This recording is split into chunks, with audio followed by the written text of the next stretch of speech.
झिंझिण्यांपासून त्वरित आराम मिळवा सेन्सोडाइन रॅपिड रिलीफ बरोबर.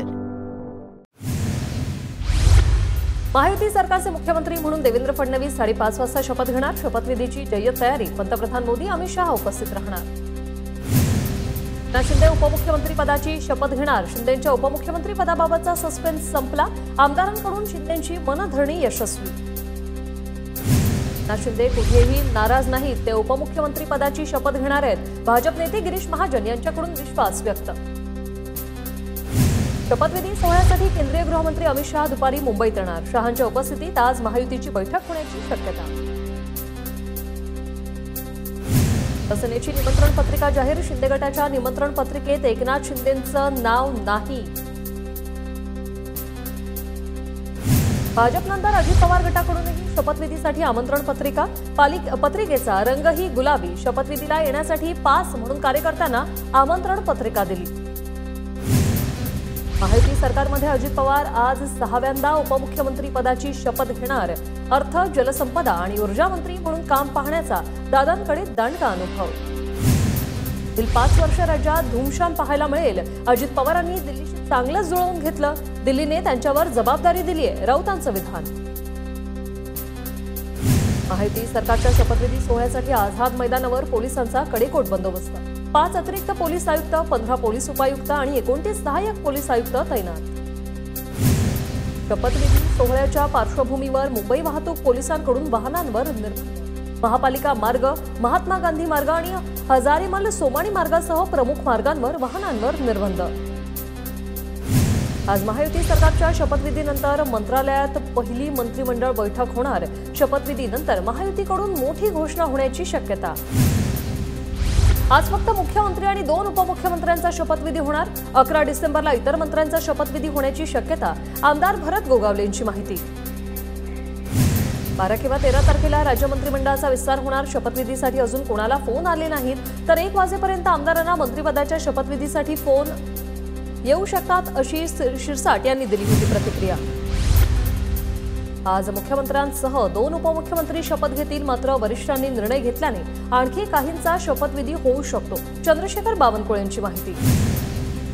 मुख्यमंत्री 2 उपमुख्यमंत्र्यांचा शपथविधी होणार. तर हिवाळी अधिवेशनापूर्वी मंत्रिमंडळाचा विस्तार होणार. सुधीर मुनगंटीवार यांची माहिती.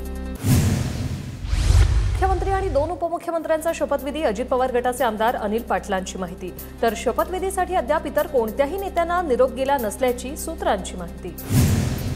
आम्ही सर्व एक आहोत. जनतेनं आम्हाला सेफ केलं, तर आजचा शपथविधी सोहळा ऐतिहासिक असणार. राहुल नार्वेकरांची प्रतिक्रिया. आमच्या पक्षातील किती जण शपथ घेणार हे वरिष्ठच सांगू शकतील, दत्ता भरणे यांचं वक्तव्य. तर अजितदादांच्या शपथविधीसाठी सर्वच आनंदित असल्याचा भरणेंकडून आनंद व्यक्त. महायुती सरकारच्या शपथविधीसाठी इतर राज्यातील नेते दाखल. बिहारचे उपमुख्यमंत्री विजयकुमार सिन्हा, उत्तर प्रदेशचे उपमुख्यमंत्री केशव प्रसाद मौर्यही दाखल. बिहारचे उपमुख्यमंत्री विजयकुमार सिन्हा यांनी घेतलं सिद्धिविनायकाचं दर्शन. विजयकुमार सिन्हा यांच्याकडून भाविकांना प्रसादाचं वाटप. देवेंद्र फडणवीसांचा शरद पवारांना फोन. शपथविधीला उपस्थित राहण्याचं निमंत्रण. सूत्रांची माहिती. तर अधिवेशन सुरू असल्यानं पवार शपथविधीला उपस्थित राहणार नसल्याचं फडणवीसांना कळवलं. विश्वसनीय नेत्यांची माहिती. फडणवीसांचा मनसे अध्यक्ष राज ठाकरेंना फोन. फडणवीसांकडून राज ठाकरेंना शपथविधीसाठी निमंत्रण. मात्र वैयक्तिक कारणामुळे राज ठाकरे उपस्थित राहणार नाहीत. उद्धव ठाकरे शपथविधीला जाणार का हे मी आता सांगू शकत नाही, संजय राऊतांचं वक्तव्य. तर ठाकरे पवारांसह सर्वांनी शपथविधीला यावं, चंद्रशेखर बावनकुळेंचं आवाहन. राज्याला पुन्हा वैभवशाली बनवण्याची नव्या मुख्यमंत्र्यांची जबाबदारी. संजय राऊतांकडून मुख्यमंत्री पदासाठी फडणवीसांना शुभेच्छा.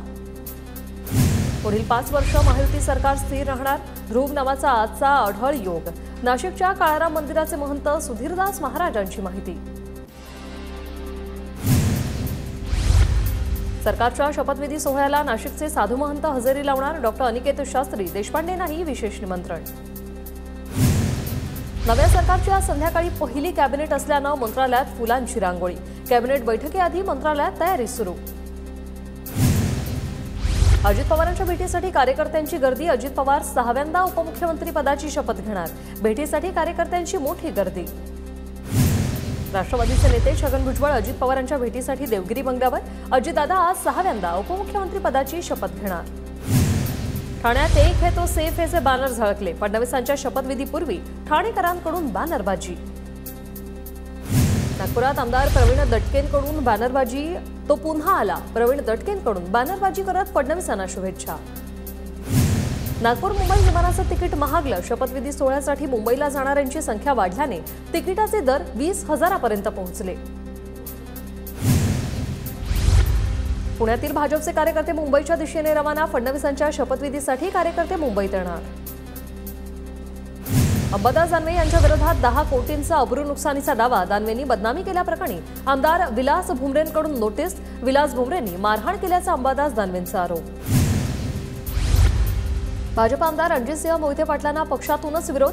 रणजितसिंह मोहितेंची आमदारकी काढून त्यांना पक्षातून काढा. प्रदेश पदाधिकारी संतोष पाटलांची आक्रमक भूमिका. मालवणमधील पुतळ्याच्या बांधकामाची पाहणी कोणी केली? पुतळा दुर्घटना प्रकरणी हायकोर्टाची राज्य सरकारला विचारणा. सोमवारी भूमिका स्पष्ट करण्याचे हायकोर्टाचे आदेश. उद्या डॉक्टर बाबासाहेब आंबेडकरांचा 68वा महापरिनिर्वाण दिन. मुंबईत येणाऱ्या अनुयायांसाठी बीएमसीकडून नागरी सेवा सुविधा उपलब्ध. परिसरात स्वच्छता, आरोग्यासह सुरक्षेची विशेष खबरदारी. फेंगल चक्रीवादळामुळे दक्षिण कोकण आणि मध्य महाराष्ट्रात पावसाची शक्यता. पुढील 2 दिवस हलक्या ते मध्यम पावसाचा हवामान विभागाचा अंदाज. फेंगल चक्रीवादळाचा नाशिकच्या देवळा, निफाड आणि मालेगाव तालुक्याला फटका. शेतातील लाल कांदा भिजला. शेतकरी चिंतेत. बुलढाण्यात जून ते ऑक्टोबरमध्ये झालेल्या अतिवृष्टीमुळे शेतकऱ्यांचं मोठं नुकसान. 2,74,000 शेतकरी अद्यापही मदतीपासून वंचित. वाशिम जिल्हा सोयाबीन कापूस उत्पादक शेतकरी आर्थिक अडचणीत. हेक्टरी 5,000 अनुदान मिळालं असल्यानं शेतकरी अजूनही हे अनुदान मिळालं नसल्यानं आलेत अडचणीत. शेतकऱ्यांमधून संताप व्यक्त. कराडच्या परिवहन कार्यालयात लोकसेवा हक्क अधिनियमाच्या माहितीचे फलक. कार्यालयात येणाऱ्या नागरिकांमध्ये जनजागृती. जळगावच्या भडगावमधील भैरवनाथ बाबा यात्रेनिमित्त बैलगाडा शर्यतीचं आयोजन. पर जिल्ह्यातून बैलगाडा शर्यतप्रेमी प्रत्येक जिल्ह्यातून झालेत दाखल. झिंझिण्यांपासून त्वरित आराम मिळवा. सेन्सोडाइन रॅपिड रिलीफ बरोबर.